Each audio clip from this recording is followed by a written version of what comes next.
Hi there everyone, welcome to Fingers, Thumbs and Fits, and today we are going to be looking at issue 18 of Warhammer Age of Sigmar Spearhead magazine. Now, I know this has been a while coming. Basically what's happened, it's been a combination of a few things. I've had a few things going on recently, and also I wanted to combine this with the next issue because this is a two-parter. However, unfortunately my subscription is being delayed at the moment through circumstances beyond my control, and so I thought, do you know what, just to bring a little bit of content to you guys and for something to put on the channel, I shall take a look at this one. So as I say, this is a two-parter. This, as you can see on the front there, has some Seraphon Kroxigor in it. I believe this one has two, and the next one will have the third one and the bases. But as we know from when I put the Saurus together, I'm not using plain bases anyway, I have textured ones. So yeah, let's just dive into this and see what's going on with it, shall we?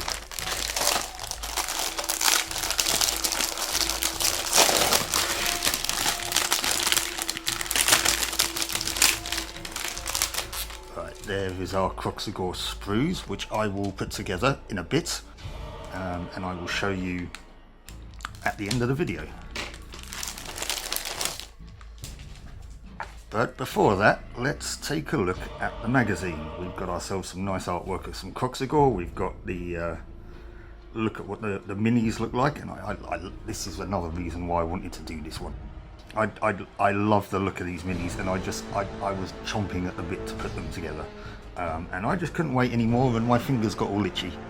So yeah,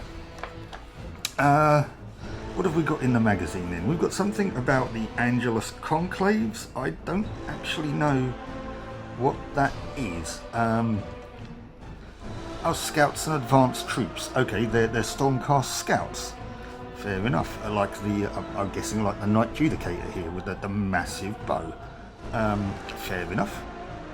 Oh look, we've got examples. We've got the Stormstrike Paladors, which are pretty awesome. They're like Gryph-hound cavalry.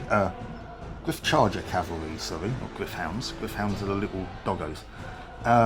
Stormstrike Chariots, which I think are pulled by Gryph-hounds. We'll get it right at some point. Oh, and the Prosecutors, which we've seen before in this series, are part of it as well, which are absolutely phenomenal models.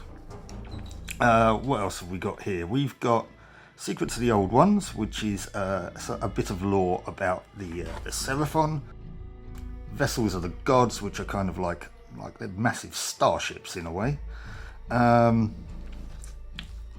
we've got How to Build the Kroxigor, which again I shall be doing later on. Hang on, is this is how to build all three of them? Get the second frame, which you need to complete this build with your next issue.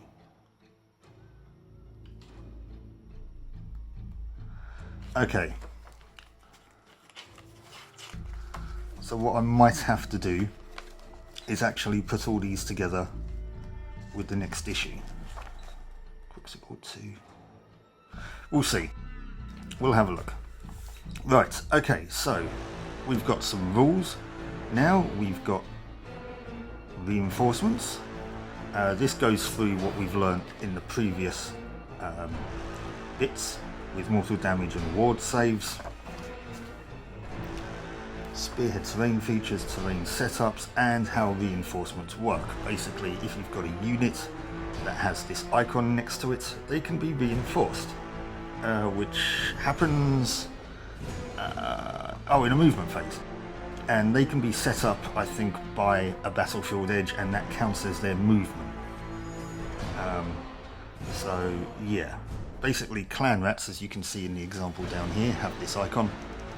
So once they've been destroyed in like a next movement phase, you can set up an identical unit. It doesn't count for characters or anything though, it's just a standard unit. This is an example of how to play this. how the Skaven turn goes, how the Stormcast turn goes, how, you know, the victory bump, and another bit more of the Spearhead, and a look to the next issue, which will have the next part of the Kroxigor. So, that being said, let's see if I can actually assemble 2 Kroxigor. So, I'll be right back. So, I guess the question on everybody's lips is, was I successful?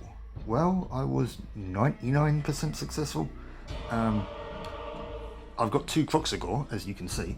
This guy, no problem. Well, I say no problem. I mean, I know I said earlier in the video that I was looking forward to these guys. They were quite fiddly to put together. They were a bit...